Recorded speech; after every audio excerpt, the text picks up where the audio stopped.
So this is Quideo 2. The basic question asks, it gives you Professor Moore's time in minutes to swim 2,000 yards and his pulse rate after swimming in beats per minute or BPM, and then here are the 23 sessions in the pool. And then A asks, verify that a linear model appropriately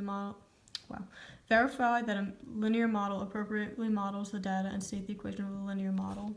So I did that by plugging in all of the times and pulses into the calculator and putting in L1 for the X, which is the times, and then Y is the L2, which is the pulse, and then I got this. And so yes, a linear model would appropriately model this data since there is a distinct line that the data follows. So it goes, it has a negative correlation because it decreases as Y decreases as X increases. And then I just went into calc, and then I got the equation for the line, which is Y hat equals 479.93 minus 9.694x. And then B says the next day's time is 34.30 minutes. Predict the professor's pulse rate, and his actual pulse rate was 152. How accurate was my prediction? So I just took the equation and then plugged in 34.3, and then I got 147.4258 minutes. My prediction was close because only 5 beats per minute were off, but it may have been more accurate. And then C says, suppose you're only told that the pulse rate was 152, and now you want to predict the swimming time. Find the equation of the least squares regression line that is appropriate for this purpose. What is your prediction? How accurate is it? So basically, how I think about the least square regression line, which is probably wrong, but I think it was like the line of best fit because it's basically what it is. So I did the equation, and then I subtracted, I subtracted 479.93 from both sides to get negative 327.93, and then I divided that by negative 9.694, and I got 33.83 minutes. And the prediction is very accurate because it's only 0.47 minutes off the actual time.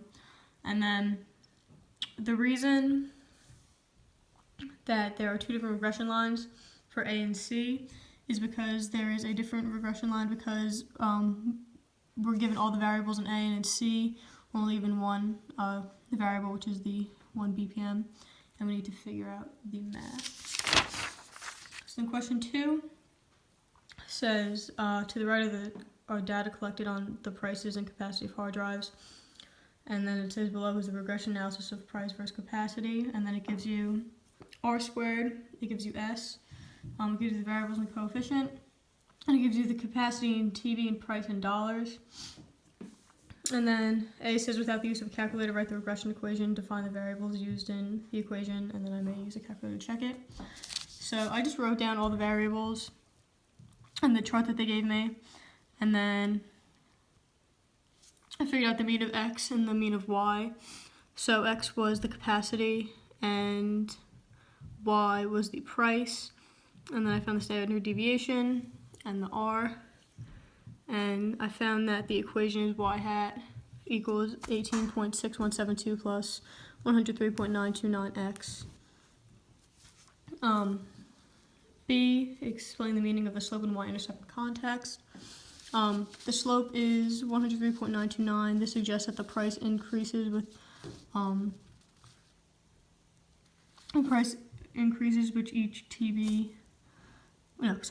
with each TB at 103.93, starting at the price of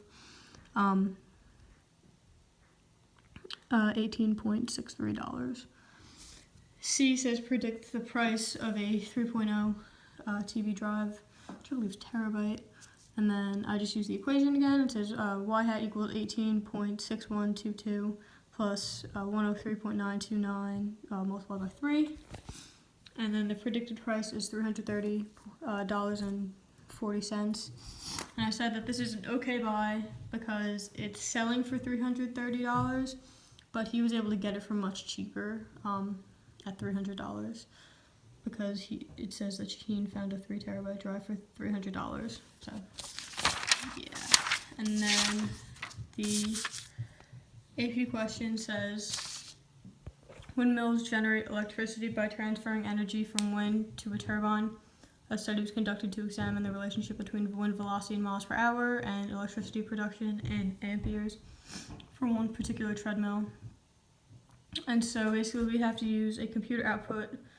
We have to use the computer output above to determine the equation of the least squares regression line, identify all the variables using the equation. So the predicted electricity production is equals 0.137 plus 0.240x, and then 0.240 is the wind velocity coefficient, and the 0.137 is the constant coefficient. And then B says how much more electricity would the windmill be expected to produce on a day when the wind velocity is 25 miles per hour than on a day where the wind velocity is 50 miles per hour, and show how you arrived at your answer. So I said with each additional mile per hour of wind speed, the electricity production increases by 0.240 according to the equation. 6.137 equals 0.137 plus 0.240 times 25, and then 3.737 equals 0.137 plus 0.240 times 15, and the difference is I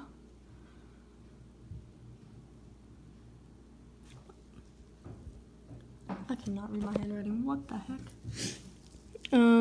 I think it's 152.4 amperes. I'm pretty sure it says that. I could be wrong. And then on a day where with 25 mile per hour winds, the production would be 2.4 amperes higher than the. It says is. Okay, the difference is 2.4 amperes. Sorry, my handwriting is atrocious. So the production would be 2.4 amperes higher than a day with 15 mile per hour winds. And then C asks what proportion of the variation in electricity production is explained by its linear relationship with wind velocity.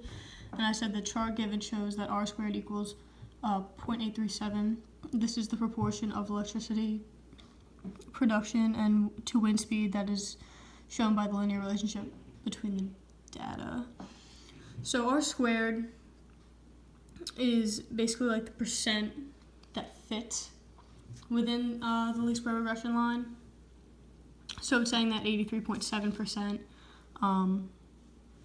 of the variables given and any variables will fit inside of the least square regression line. So yeah, that's it.